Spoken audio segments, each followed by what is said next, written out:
Virtually every man has had the experience of his wife pulling away. There's a conflict, there's something going on, and all of a sudden it's cold and you're just not feeling her presence anymore, and it's very frustrating. And what I'm going to do in this video is give you more, it's going to take more than one tip. I'm going to give you sort of a body of advice that will really help you with this. I'm Paul Friedman. I'm the founder of the Marriage Foundation. I've been saving marriages since 2001, and before then, I was a divorce mediator.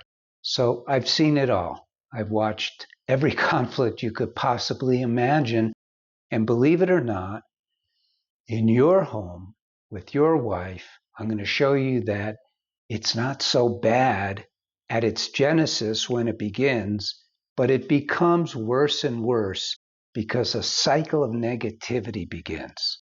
So let's begin with what is right, what works. You know, a lot of people think, oh, I'm married, everything is fine, just normal, blah, blah, blah. There's no real marriage study until we came around, and I laid out sort of the science of marriage. Just like you wouldn't drive your car on the shoulder on the highway for miles and miles, there's a lot of things you shouldn't do in your marriage. So let's talk about marriage communication, shall we? Marriage communication is unique. It's different from all other communication venues.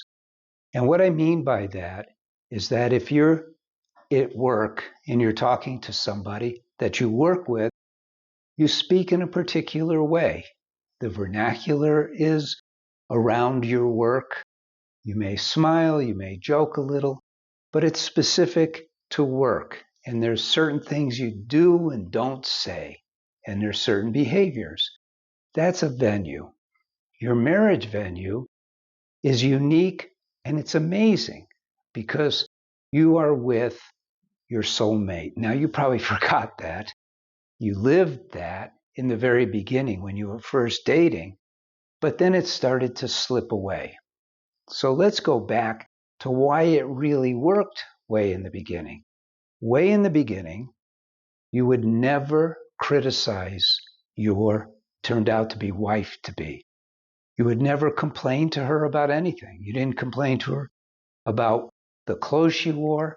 You certainly didn't nag her about anything. You didn't bug her. You didn't have demands. You didn't push her around. You listened to her, and that stuff slipped away. You got used to being married. In fact, I've defined the 3 killers of marriage, and the number 1 killer of marriage, I call it overfamiliarity. But basically what that means is that you've stopped paying attention to her as if she's special and you know her so well, just like she knows you so well. But what happens is you know her so well that you feel that you could point things out to her, and you can't. I mean, you could, but it's going to backfire against you. So let's talk about the way it should be, and I'll try and interweave things that you shouldn't do.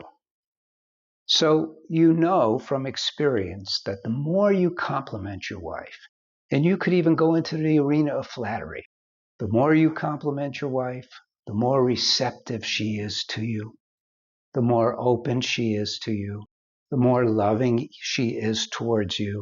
And when you throw in a negative something, anything, could be anything, it's like a pin hitting a balloon. It's just this tiny little pin, but it pops the balloon. It changes the mood. So kind of the number 1 rule is before you have any communication with your wife, remind yourself, I need to speak with her lovingly. Lovingly. This is not some emotional lovingly. This is the real deal. The way you felt towards her in the very beginning, which is what went into your conversations, that's how you get into your conversations. Now, what if you have a difference of opinion about something and you have to let her know, honey, you cannot be spending so much money. This is tricky. And you might say at this point, with what I'm going to tell you, you're full of crap, Mr. Friedman, because that's unrealistic. It's not. Let's say your wife is spending, quote unquote, too much money. Let it go. Let it go. Let her spend the money.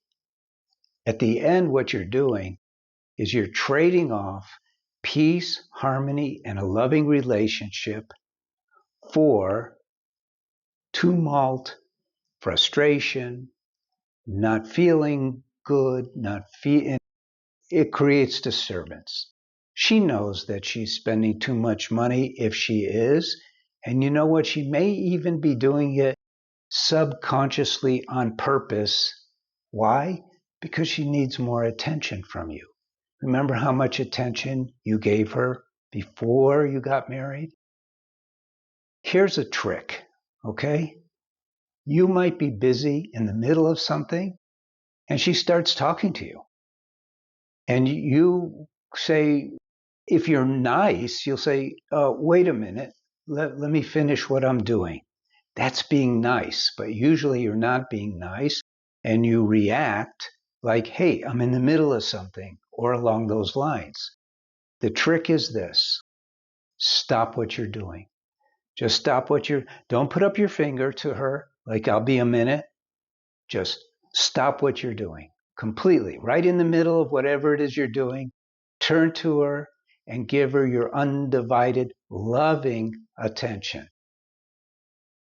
Our lives are always a trade off for this or that. We live a binary existence. And every second of every hour of every day, we're making choices between this or that. When you're married, and this is really important to bear in mind, you're married to your soulmate. And when you learn how to cultivate and nurture and develop that love and devotion between the two of you, wow, nothing is better. Nothing is better. You know this already, but we don't practice it because we're not taught it. And so it doesn't stick like a rule. There's a living your life by the numbers, living your marriage by the numbers. You don't want to have to think about everything, but you do want to develop these positive habits. So that's a trick. Most people won't ever tell you about this.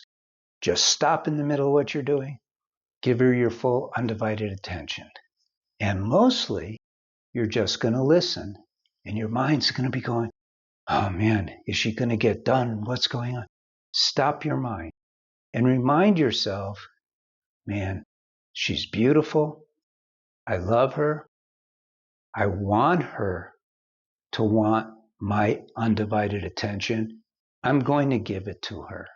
And I'm going to give it to her happily and joyfully. And I'm going to listen to her. This is another rule.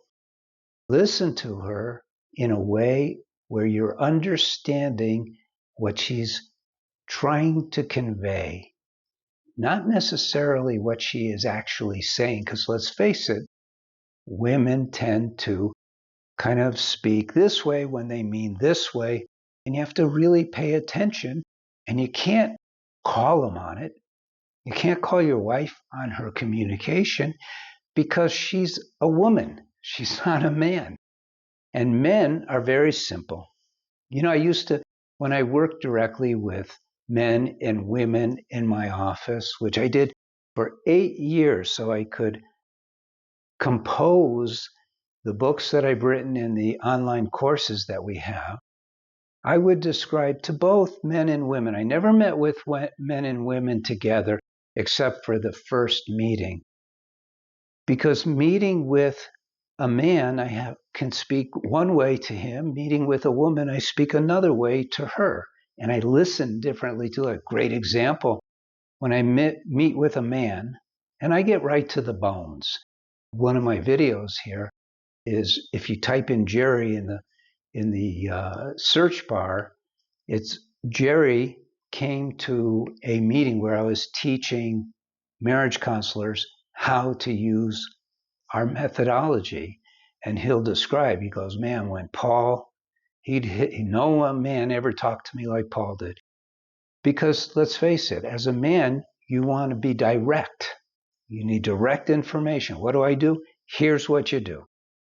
Well, why? Because of this. A man, if you open up his head, you'll see cubes and blocks and lines and addition, subtraction. It's all very logical. If you open up a woman's mind, a woman's brain, and this isn't literal, of course, you'll see a pot of boiling spaghetti. And when I tell this to women, they laugh and they go, that's true. And I say to women, your husband doesn't understand you, but you don't understand you. No one understands you because people don't understand women. Women agree with that. However, they still want to be heard, and they have a right to be heard. And it's your honor to listen to them, but you're not listening with your ears. You're listening with your heart. You're gazing into her eyes, and you're repeating within while you're listening, in case something of the moment comes up. Wow, I love you. You're amazing, incredible, like that. Okay? So that's a tip that you don't want to forget. Now, another tip that you don't want to forget is always smile. And I don't mean a Cheshire cat smile, but I mean have a nice demeanor so that when she sees you, she's seeing the man who she dated and fell in love with. On the other side of that equation is never, never, ever shout at her, never snarl at her, never express anger towards her. Don't do it. Even if she gets agitated and upset and says something to you, let it go. Again, listen. This is very, very important. So when you do it this way, when your mind is focused, when you are focused on keeping things positive, listening, paying attention, and really caring from the heart, you're going to have no arguments. Instead, you're going to have marital communication. You will not be pushing her away. You will not be off-putting her. You will be inviting her into your space, and then she'll be inviting you into her space.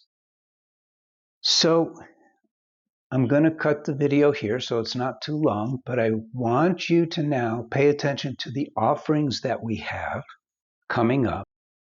And even before you go there, do me a favor, won't cost you anything, like the video. Also, please subscribe to the channel, it really helps our algorithms. And if you have a question, even a challenge, put it in the comments section. I read them all, I respond to everything, unless it's nasty, of course. That happens from time to time. And I'm Paul Friedman. I founded the Marriage Foundation. I'm so glad you stopped by. Take care. Now, if your marriage is doing okay, but you could use a little help, you can just watch these videos. It's free. Or you could read my articles. They're free. Or you could take the next step. Get one of my books. We have 2 books. One is Lessons for a Happy Marriage, and the other is Breaking the Cycle. And the only difference is one is a little more complicated because I wrote Breaking the Cycle for when I started to train marriage counselors into our system. Now, if your marriage is really like, oh my God, I don't know how long I could take this, then by all means, don't worry about the money. There's plans that start for less than $10 a week. Get the online course. We have one for women and we have one for men. They're both spectacular. And if both of you, and it's rare, but go to our website. And if your spouse wants to sign up too, they can, but later.